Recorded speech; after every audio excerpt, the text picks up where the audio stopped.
মানব ইতিহাসের শুরু থেকে কিয়ামত পর্যন্ত দাজ্জালের চেয়ে বড় আর কোনো ফিতনা নেই। প্রিয় নবী মুহাম্মদ সাল্লাল্লাহু আলাইহি ওয়াসাল্লাম বলেছেন, আদম আলাইহিস সালামের সৃষ্টি থেকে কিয়ামত পর্যন্ত দাজ্জালের চেয়ে বড় আর কোনো বিষয় বা ফিতনা সৃষ্টি করা হয়নি। প্রত্যেক নবী তার উম্মতকে এই ভয়ঙ্কর দাজ্জাল সম্পর্কে সতর্ক করেছেন। দাজ্জালের জন্ম আসলে কিভাবে হয়েছিল? কে ছিল তার বাবা মা?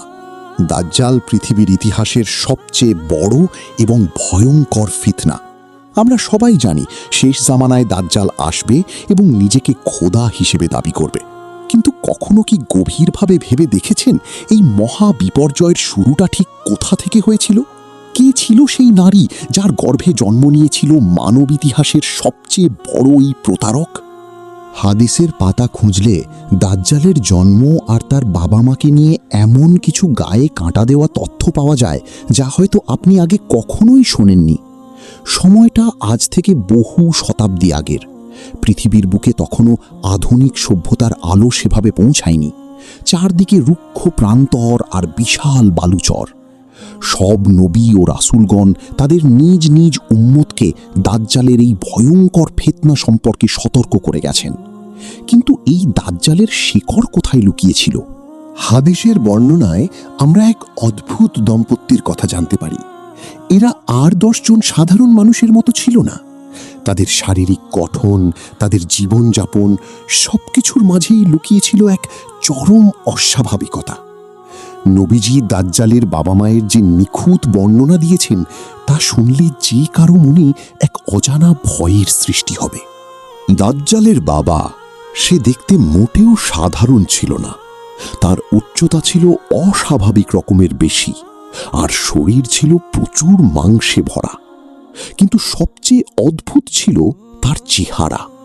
তার নাক ছিল কোনো শিকারী পাখির ঠোঁটের মতো লম্বা আর নিচের দিকে বাঁকানো। তার চোখের দৃষ্টিতে কোনো মায়া ছিল না, ছিল এক ধরনের বন্য হিংস্রতা। অন্যদিকে তার মা, সেও ছিল অদ্ভুত বিশাল দেহের অধিকারী এক নারী। তার শারীরিক গঠন সাধারণ মানুষের সাথে একেবারেই বেমানান ছিল। এই দুজন মানুষকে দেখলে মনে হতো পৃথিবীর সমস্ত অমঙ্গল যেন তাদের মাঝেই এসে জড়ো হয়েছে। এই অদ্ভুত দম্পতির জীবনে কোনো সুখ ছিল না। দীর্ঘ 30টি বছর তারা ছিল সম্পূর্ণ নিঃসন্তান। এই 30 বছর তাদের জীবনে যেন এক অভিশাপ হয়েছিল। কিন্তু প্রকৃতি যেন তাদের প্রতি ইচ্ছা করেই মুখ ফিরিয়ে নিয়েছিল। অথবা হয়তো মহান আল্লাহ তাআলার ফায়সালা এমনই ছিল।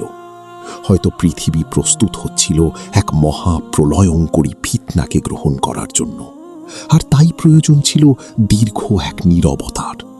এই 30টি বছর ছিল যেন কোনো ভয়ঙ্কর ঝড়ের আগের চরম নিস্তব্ধতা।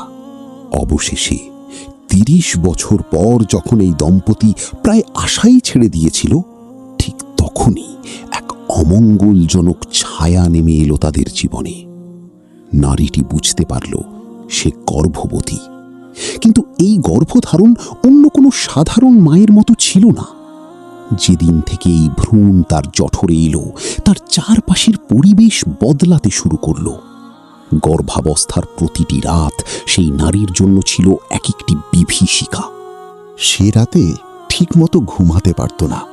তার মনে হতো পেটের ভেতর কোনো মানব শিশু নয়, বরং ভয়ঙ্কর কিছু একটা নড়াচড়া করছে। সে স্বপ্নে দেখত চারদিকে শুধু আগুন আর রক্ত। দেখত এক বিশাল একচোখা দানব পুরো পৃথিবীকে ধ্বংস করে দিচ্ছে। যন্ত্রণায় আর আতঙ্কে নারীটি প্রায় রাতের অন্ধকারে চিৎকার করে উঠত। তারা ঘুণাক্ষরেও জানত না তাদের নিজেদের ঘরেই তিল তিল করে বড় হচ্ছে পৃথিবীর সবচেয়ে বড় ফিতনা। অবশেষে ঘনিয়ে এলো সেই রাত। প্রকৃতি যেন আগে থেকেই থমথম করছিল। পশু পাখিরা আতঙ্কে স্তব্ধ হয়ে আছে। এমন এক অভিশপ্ত রাতে জন্ম নিল সেই 30 বছরের প্রতীক্ষিত শিশু। কিন্তু অদ্ভুত ব্যাপার হলো, জন্মের পর অন্য সব নবজাতকের মতো সে কেঁদে উঠল না। ঘরে কোনো আনন্দের বন্যা বই গেল না, বরং পুরো ঘর এক হিম শীতল গায়ে কাঁটা দেওয়া নিস্তব্ধতায় ডুবে গেল। পিতামাতা যখন প্রথমবারের মতো তাদের সন্তানের দিকে তাকালো, তাদের চোখে কোনো আনন্দ ছিল না, ছিল কেবলই এক বোবা আতঙ্ক। শিশুটির চেহারা ছিল ভয়ঙ্কর। তার দুটি চোখ সাধারণ মানুষের মতো ছিল না। একটি চোখ ছিল ফোলা, যেন আঙুরের মতো বেরিয়ে আছে, আর অন্য চোখটি ছিল একেবারে মাংসপিণ্ড দিয়ে ঢাকা, সম্পূর্ণ অন্ধ। তার গায়ের রং ছিল লালচে, আর মাথার কোঁকড়ানো চুলগুলো দেখে মনে হচ্ছিল যেন ছোট ছোট সাপ একে অপরের সাথে পেঁচিয়ে আছে। এই শিশুটি কাঁদত না, হাসত না। দিনের পর দিন সে নিস্তেজ হয়ে পড়ে থাকত। কিন্তু হাদিসের বর্ণনায় এসেছে তার চোখ ঘুমিয়ে থাকলেও তার অন্তর কখনোই ঘুমাত না। সে চারপাশের সব কিছু বুঝতে পারত। 30 বছরের শূন্যতা কাটিয়ে যে সন্তান তাদের ঘরে এলো, সে নিয়ে এলো কেবলই অমঙ্গল আর এক অজানা আতঙ্ক। 30 বছরের দীর্ঘ অপেক্ষার পর জন্ম নেওয়া সেই একচোখা ভয়ঙ্কর শিশুটি, যে শিশু কাঁদত না, হাসত না, কেবল এক বুক কাঁপানো নিস্তব্ধতা নিয়ে পড়ে থাকত। তার এরপর কি হলো? ইতিহাসের পাতা থেকে দাজ্জালের শৈশবের গল্পটুকু যেন কোনো এক অজানা জাদুতে হারিয়ে গেছে।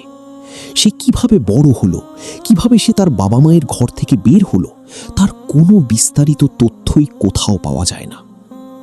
কিন্তু এরপর তাকে পৃথিবীর বুকে যে অবস্থায় পাওয়া যায়, তা আগের চেয়েও 1000 গুণ বেশি ভয়ঙ্কর। নবীজি সাল্লাল্লাহু আলাইহি ওয়াসাল্লাম আমাদের জন্য দাজ্জালের শারীরিক বর্ণনাও দিয়ে গেছেন। দাজ্জাল হবে একজন মানুষ, সে হবে একজন যুবক। তার গায়ের রং হবে লালচে সাদা, তার শরীর হবে বেশ সুঠাম এবং শক্ত সমর্থ। দাজ্জালের কপাল হবে প্রশস্ত এবং ঘাড় হবে অনেক চওড়া। তার চুলগুলো হবে অত্যন্ত কোঁকড়ানো। দাজ্জালের সবচেয়ে বড় পরিচয় হলো তার চোখ।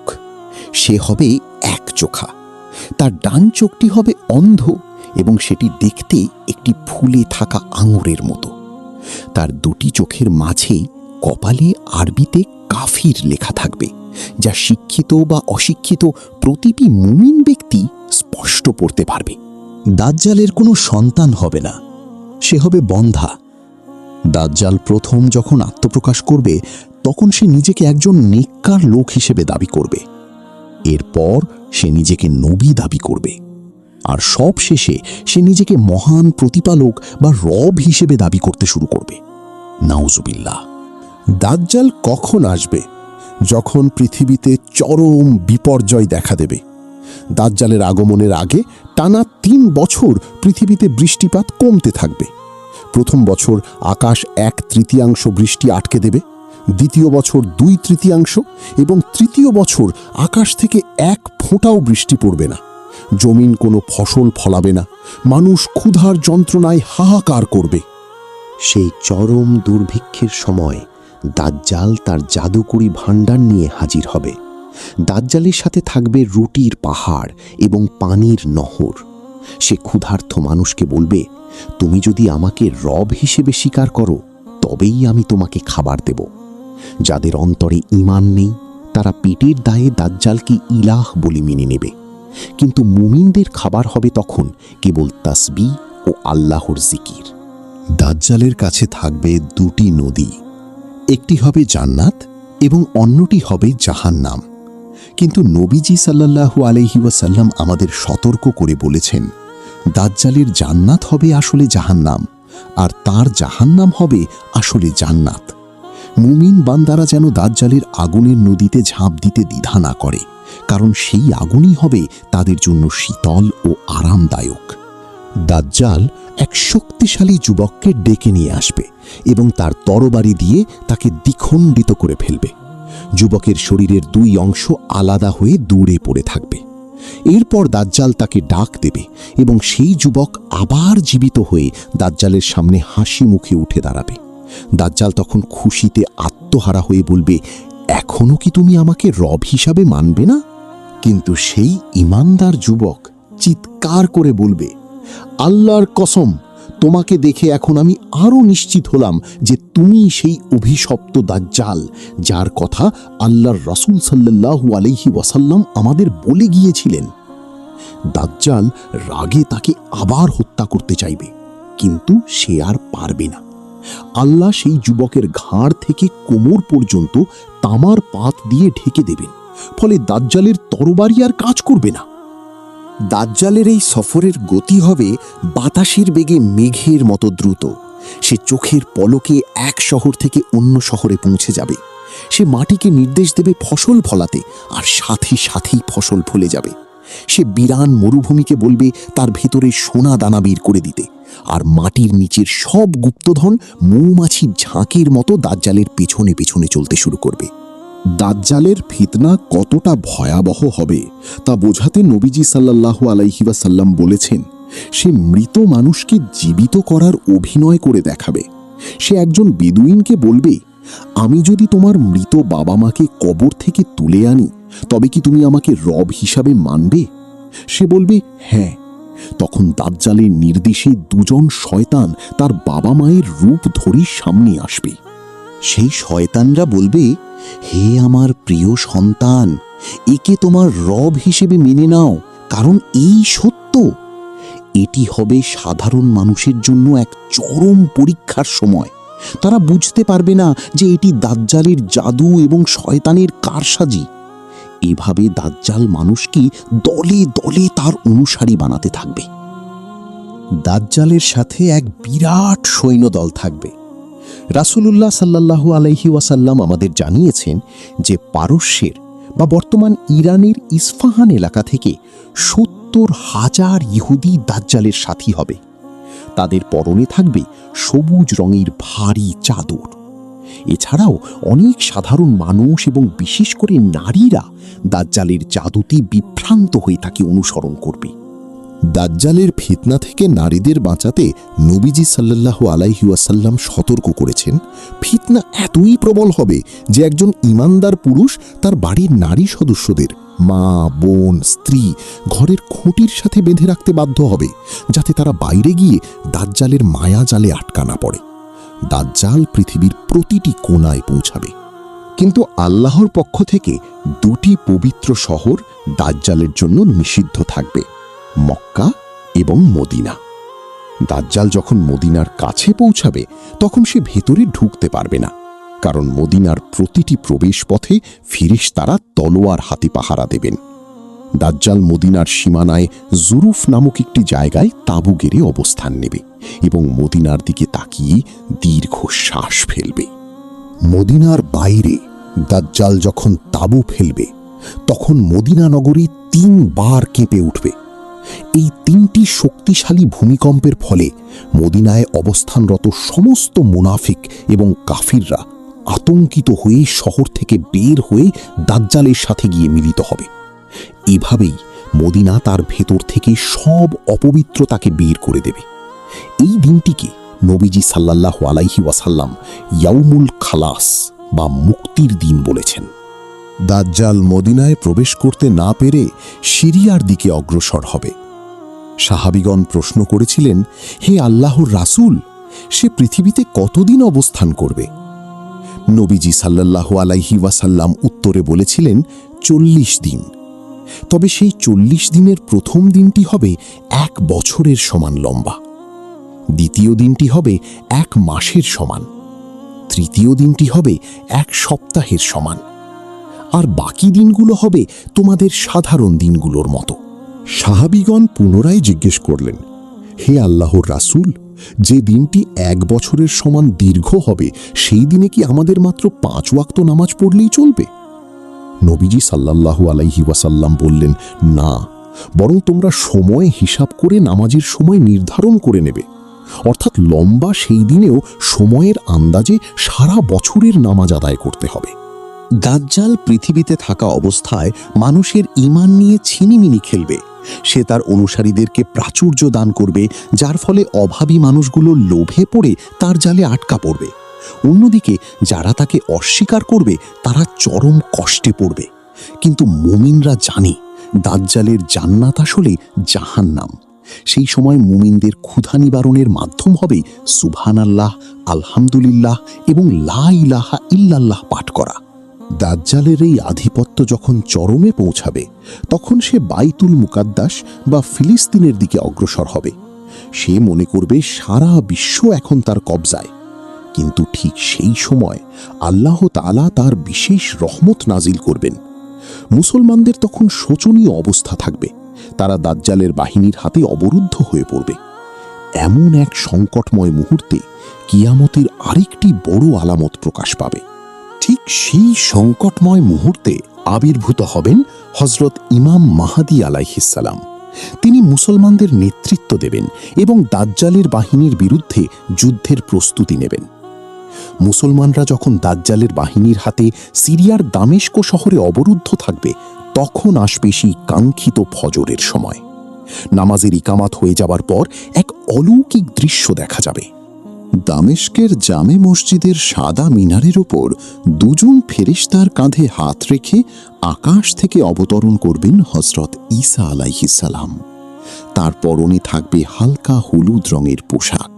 তার মাথা থেকে পানির ফোঁটা টপ টপ করে পড়তে থাকবে, মনে হবে তিনি এইমাত্র গোসল করে বের হয়েছেন। হযরত ঈসা আলাইহিসসালামকে দেখে ইমাম মাহদী আলাইহিসসালাম তাকে নামাজ পড়ানোর অনুরোধ করবেন। কিন্তু হযরত ঈসা আলাইহিসসালাম বলবেন, না, আপনাদের মধ্য থেকেই কেউ ইমামতি করুন, কারণ এই উম্মতের জন্য আল্লাহ একে সম্মানের বস্তু বানিয়েছেন। ইমাম মাহদী আলাইহিসসালামের পেছনে হযরত ঈসা আলাইহিসসালাম নামাজ আদায় করবেন। নামাজ শেষ হওয়ার পর হযরত ঈসা আলাইহিসসালাম বলবেন, মসজিদের দরজা খুলে দাও। দরজা খুলতেই দেখা যাবে দাজ্জাল তার ৭০,০০০ সৈন্য নিয়ে দাঁড়িয়ে আছে।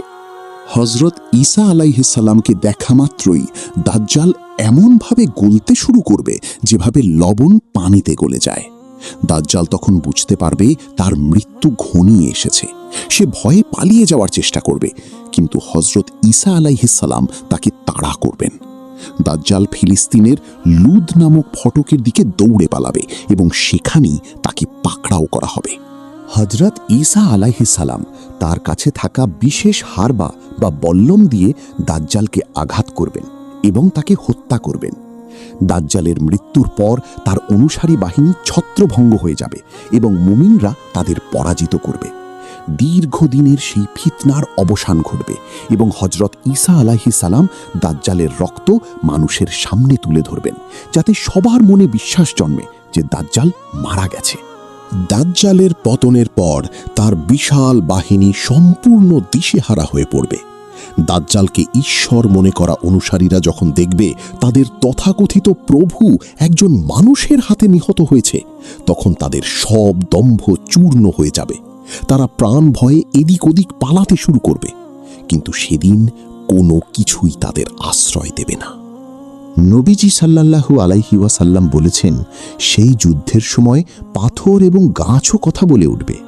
কোনো দাজ্জালপন্থী যদি কোনো পাথরের পেছনে বা গাছের পেছনে লুকায়, তবে সেই পাথর বা গাছ চিৎকার করে বলবে, হে মুসলিম, হে আল্লাহর বান্দা, আমার পেছনে একজন দাজ্জাল অনুসারী লুকিয়ে আছে, আসো এবং তাকে বিচার করো। তবে কেবল গারকাদ নামক গাছটি কথা বলবে না, কারণ সেটি তাদের সমর্থক গাছ। দাজ্জালের মৃত্যুর পর পৃথিবীতে এক দীর্ঘস্থায়ী শান্তির যুগ শুরু হবে। হযরত ঈসা আলাইহিসসালাম ইসলামের বিধান অনুযায়ী ন্যায় বিচার প্রতিষ্ঠা করবেন। মানুষের মন থেকে হিংসা, বিদ্বেষ এবং শত্রুতা পুরোপুরি মুছে যাবে। এটি হবে এমন এক সময় যখন মানুষ আর কাফের বা মুশরিক থাকবে না, সবাই এক আল্লাহর ইবাদত করবে। ক্রুশ ভেঙে ফেলা হবে এবং জিজিয়া কর রহিত করা হবে। এই শান্তির প্রভাব শুধু মানুষের ওপর নয়, বরং পশু পাখির ওপরও পড়বে। বাঘ এবং উট, সিংহ এবং গরু, নেকড়ে এবং ছাগল একই সাথে বিচরণ করবে। কেউ কাউকে আক্রমণ করবে না। বিষধর সাপ নিয়ে ছোট বাচ্চারা খেলা করবে, কিন্তু সাপ তাদের কোনো ক্ষতি করবে না। পৃথিবী তার হারানো বরকত ফিরে পাবে, এতটাই যে একটি ডালিম একদল মানুষের জন্য যথেষ্ট হবে। কিন্তু এই শান্তির মাঝেই কিয়ামতের পরবর্তী বড় আলামতটি ঘনিয়ে আসবে। হযরত ঈসা আলাইহিসসালাম যখন মানুষকে নিয়ে সুখে শান্তিতে বসবাস করবেন, তখন আল্লাহ তাআলা তার কাছে ওহী পাঠাবেন যে, আমি আমার এমন এক সৃষ্টিকে বের করেছি ইয়াজুজ মাজুজ, যাদের সাথে লড়াই করার ক্ষমতা কারও নেই। অতএব আপনি আমার মুমিন বান্দাদের নিয়ে তুর পাহাড়ে আশ্রয় নিন। আল্লাহর নির্দেশ পেয়ে হজরত ঈসা আলাইহিস সালাম মুমিনদের নিয়ে তুর পাহাড়ে অবস্থান নেবেন। ঠিক সেই সময় ইয়াজুজ মাজুজের দল তাদের বাধা ভেঙে বাঁধ ভাঙা জোয়ারের মতো চারদিক থেকে বেরিয়ে আসবে। তারা সংখ্যায় এত বেশি হবে যে তাদের প্রথম দলটি যখন তিবারিয়া বা গ্যালিলি সাগরের পাশ দিয়ে যাবে তখন তারা এর সব পানি খেয়ে শেষ করে ফেলবে। পরবর্তী দলটি যখন আসবে তারা সেখানে পানির কোনো চিহ্ন খুঁজে পাবে না। ইয়াজুজ মাজুজ পৃথিবীর যেখানেই যাবে ধ্বংসযজ্ঞ চালাবে। তারা বলবে, আমরা জমিনের সবাইকে শেষ করে দিয়েছি, এখন আকাশের বাসিন্দাদের শেষ করব। এই বলে তারা আকাশের দিকে তীর ছুড়বে এবং আল্লাহ তাদের পরীক্ষার জন্য সেই তীর রক্তমাখা অবস্থায় ফেরত পাঠাবেন। তুর পাহাড়ে অবরুদ্ধ হজরত ঈসা আলাইহিস সালাম এবং মুমিনরা চরম খাদ্য সংকটে পড়বেন। একটি গরুর মাথার মূল্য তখন অনেক স্বর্ণমুদ্রার চেয়েও বেশি হবে। এই সংকটময় মুহূর্তে হজরত ঈসা আলাইহিস সালাম এবং তার সঙ্গীরা আল্লাহর কাছে প্রার্থনা করবেন। আল্লাহ তাদের দোয়া কবুল করবেন এবং ইয়াজুজ মাজুজের ঘাড়ের পেছনে এক ধরনের বিশেষ পোকা বা রোগ সৃষ্টি করবেন, যার ফলে এক রাতের মধ্যেই এই বিশাল বাহিনীর সবাই একসাথে মারা যাবে। পৃথিবী জুড়ে তখন শুধু তাদের মৃতদেহ পড়ে থাকবে এবং গন্ধে বাতাস দূষিত হয়ে যাবে। হজরত ঈসা আলাইহিস সালাম আবার দোয়া করবেন এবং আল্লাহ উট পাখির মতো লম্বা লম্বা ঘাড় বিশিষ্ট একদল বড় পাখি পাঠাবেন। সেই পাখিগুলো মৃতদেহগুলো তুলে নিয়ে আল্লাহর ইচ্ছা মতো কোনো এক স্থানে ফেলে দিয়ে আসবে। এরপর আল্লাহ এমন প্রবল বৃষ্টি বর্ষণ করবেন যা পুরো পৃথিবীকে ধুয়ে মুছে আয়নার মতো পরিষ্কার করে দেবে। পৃথিবী আবার তার ফলমূল ও ফসলের বরকত ফিরিয়ে দেবে। বলা হয়েছে, দাজ্জালের ফিতনা থেকে বাঁচার সবচেয়ে বড় অস্ত্র হল জ্ঞান ও আমল। দাজ্জাল আসবে মানুষের অভাব আর অসহায়ত্বের সুযোগ নিতে। যারা নিয়মিত সালাত কায়েম করবে এবং আল্লাহর জিকিরে অভ্যস্ত থাকবে, ক্ষুধা বা অভাব তাদের টলাতে পারবে না।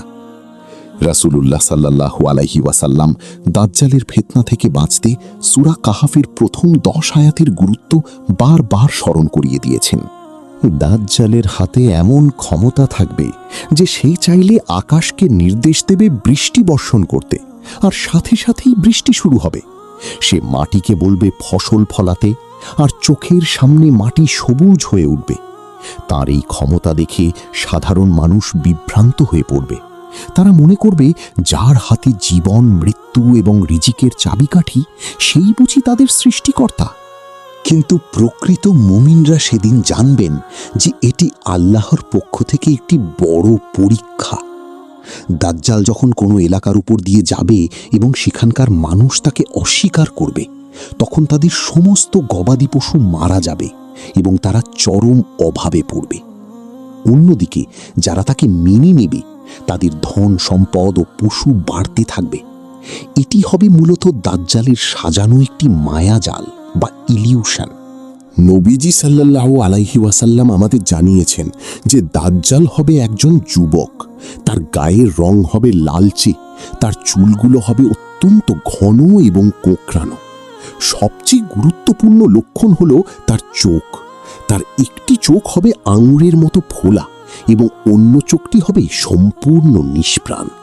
আল্লাহ তাআলা তাকে নিখুঁত বানাননি যাতে করে মানুষ বুঝতে পারে যে সে যদি ঈশ্বর হতো তবে নিজের চোখের খুঁত নিজেই সারিয়ে ফেলত। দাজ্জালের কপালে কাফ ফা রা অর্থাৎ কাফির লেখা থাকবে। নবীজি সাল্লাল্লাহু আলাইহি ওয়াসাল্লাম জোর দিয়ে বলেছেন, যে ব্যক্তি পড়তে জানে সেও এটি দেখতে পাবে, আর যে পড়তে জানে না সেও এটি দেখতে পাবে। এটি হবে ঈমানের নূর। যার অন্তরে আল্লাহর প্রতি বিশ্বাস আছে, আল্লাহ তাকে দাজ্জালের এই চিহ্নটি চিনে নেওয়ার তৌফিক দেবেন। ফলে সে জাদুর মোহে পড়বে না।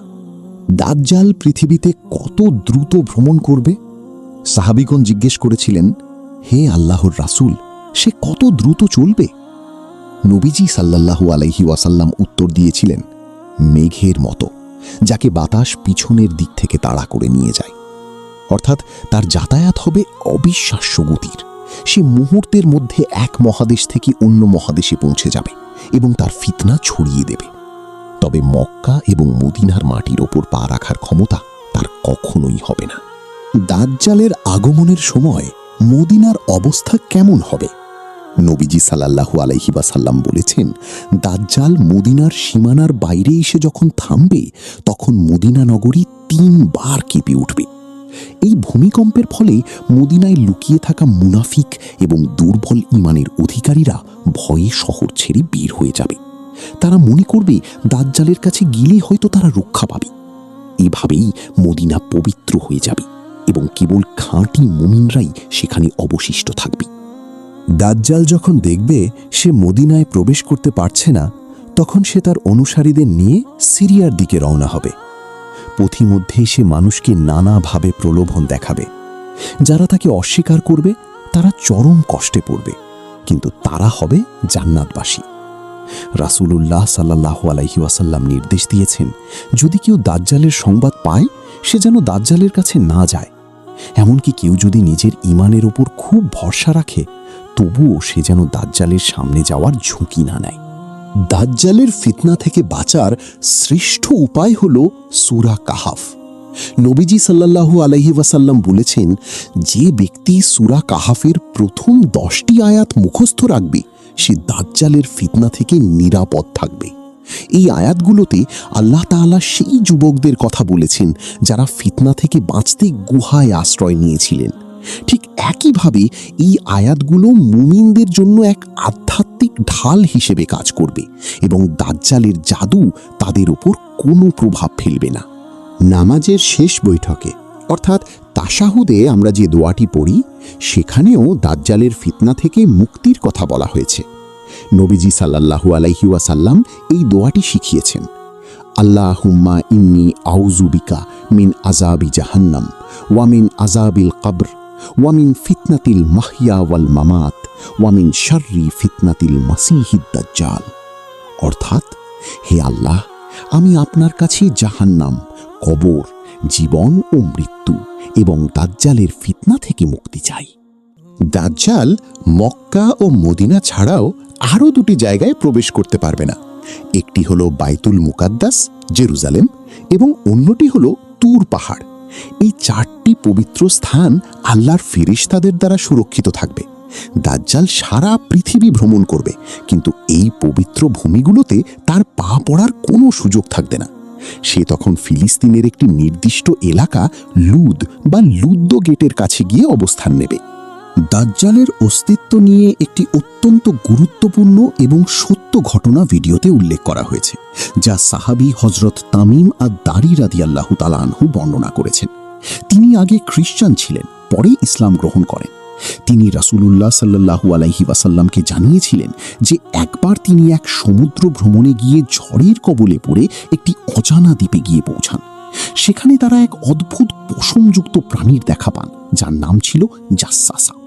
সেই প্রাণীটি তামিম আদ-দারি এবং তার সঙ্গীদের একটি মঠ বা ইবাদতখানায় নিয়ে যায়। সেখানে তারা দেখতে পান এক বিশাল আকৃতির মানুষ শিকল দিয়ে বাঁধা অবস্থায় আছে। তার হাত দুটি ঘাড়ের সাথে এবং হাঁটু থেকে গোড়ালি পর্যন্ত লোহার শিকল দিয়ে শক্ত করে বাঁধা। এই বন্দি ব্যক্তিটিই ছিল দাজ্জাল। সে তামিম আদ-দারিকে দেখে কয়েকটি প্রশ্ন করতে শুরু করল।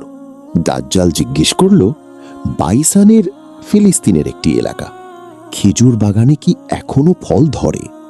তারা বললেন, হ্যাঁ। সে বলল, শীঘ্রই সেখানে আর ফল ধরবে না।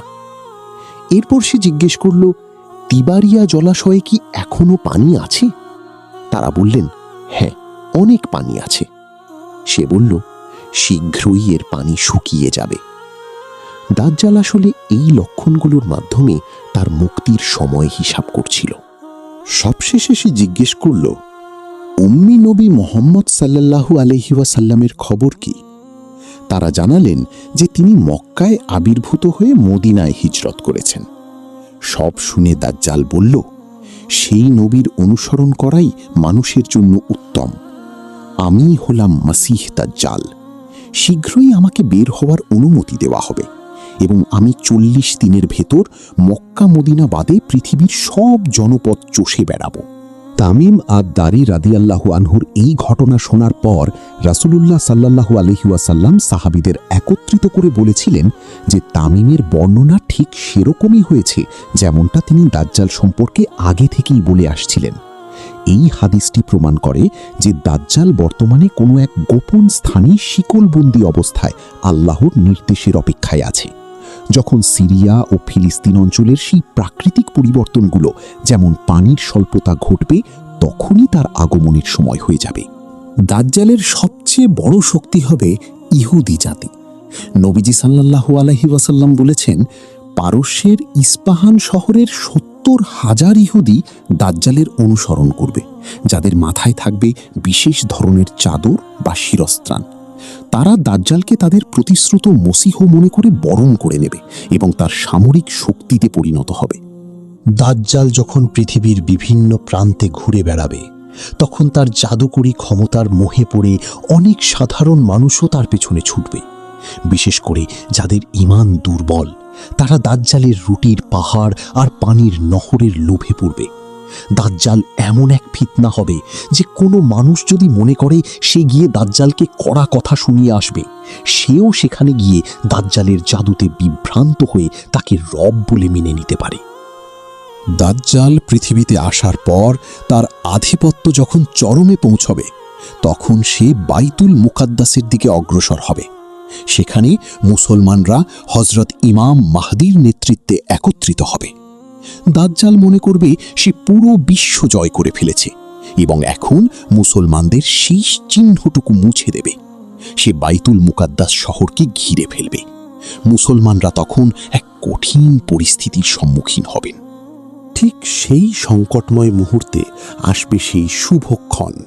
ফজর নামাজের সময় যখন ইকামাত হয়ে যাবে, তখন আসমান থেকে আকাশ মেঘমুক্ত হবে এবং আল্লাহর নির্দেশে হযরত ঈসা আলাইহিস সালাম অবতীর্ণ হবেন। তিনি দামেস্কের সাদা মিনারের উপর নামবেন। তার হাতের তালু থাকবে দুজন ফেরেশতার ডানার উপর। ঈসা আলাইহিস সালামের আগমনে দাজ্জাল এবং তার বাহিনীর মনে ত্রাসের সৃষ্টি হবে। হযরত ঈসা আলাইহিসসালাম মসজিদে প্রবেশ করবেন এবং ইমাম মাহদী আলাইহিসসালাম তাকে নামাজে ইমামতি করার অনুরোধ করবেন। কিন্তু হযরত ঈসা আলাইহিসসালাম বলবেন, নামাজের ইকামাত আপনার জন্যই দেওয়া হয়েছে, আপনি ইমামতি করুন। এটি হবে উম্মতে মুহাম্মাদির জন্য এক বিশাল সম্মান। নামাজ শেষ হওয়ার পর হযরত ঈসা আলাইহিসসালাম বলবেন, আজ দাজ্জালের শেষ দিন। তিনি যুদ্ধের জন্য প্রস্তুত হবেন এবং দাজ্জাল বুঝতে পারবে তার পালানোর আর কোনো পথ নেই। নামাজ শেষ হওয়ার পর হযরত ঈসা আলাইহিস সালাম নির্দেশ দেবেন মসজিদের দরজা খুলে দেওয়ার জন্য। দরজা খোলার সাথে সাথেই সামনে দেখা যাবে অভিশপ্ত দাজ্জালকে। হযরত ঈসা আলাইহিস সালামকে দেখা মাত্রই দাজ্জাল বরফের মতো বা পানির ভেতরে লবণের মতো গলতে শুরু করবে। সে বুঝতে পারবে যে তার মিথ্যা প্রভুত্বের অবসান ঘটেছে। দাজ্জাল ভয়ে সেখান থেকে পালিয়ে যাওয়ার চেষ্টা করবে এবং হযরত ঈসা আলাইহিস সালাম তাকে তাড়া করবেন। ফিলিস্তিনের লুদ নামক গেটের কাছে গিয়ে হযরত ঈসা আলাইহিস সালাম দাজ্জালকে ধরে ফেলবেন এবং তার কাছে থাকা বল্লম দিয়ে তাকে আঘাত করবেন। সেখানেই দাজ্জালের মৃত্যু হবে। দাজ্জালের মৃত্যুর পর তার অনুসারীরা ছত্রভঙ্গ হয়ে যাবে এবং মুসলিমরা তাদের উপর বিজয় লাভ করবে। দাজ্জালের রক্তের চিহ্ন হযরত ঈসা আলাইহিস সালাম তার বল্লমের মাথায় তুলে ধরবেন, যাতে সারা বিশ্বের মানুষ বুঝতে পারে যে যে নিজেকে ঈশ্বর দাবি করেছিল সে আসলে কতটা তুচ্ছ ছিল। দাজ্জালের এই ভয়াবহ ফিতনার সমাপ্তির পর পৃথিবীতে দীর্ঘস্থায়ী শান্তি ও সমৃদ্ধি প্রতিষ্ঠিত হবে। হযরত ঈসা আলাইহিস সালাম ইসলামের বিধান অনুযায়ী শাসন করবেন। পৃথিবী থেকে হিংসা, মারামারি ও ঘৃণা চিরতরে বিদায় নেবে। মানুষের মধ্যে ঈমান এত শক্তিশালী হবে যে তখন আর কোনো অভাব অনটন থাকবে না। ভিডিওর শেষে বক্তা অত্যন্ত করুণ সুরে পাঠকদের প্রতি আহ্বান জানিয়েছেন যেন আমরা এই ফিতনা আসার আগেই নিজেদের ঈমানকে মজবুত করি। কিয়ামতের এই আলামতগুলো আমাদের ভয় দেখানোর জন্য নয়, বরং সচেতন করার জন্য জানানো হয়েছে। নিয়মিত নামাজ পড়া, সূরা কাহাফের আমল করা এবং আল্লাহর কাছে দাজ্জালের ফিতনা থেকে পানা চাওয়াই হলো একমাত্র বাঁচার পথ। মহান আল্লাহ আমাদের সবাইকে ঈমানের সাথে কবুল করুন। এখানেই মসিহ আদ দাজ্জাল সিরিজের এই সংকলনটি শেষ করা হয়েছে। আসসালামু আলাইকুম ওয়া রাহমাতুল্লাহ।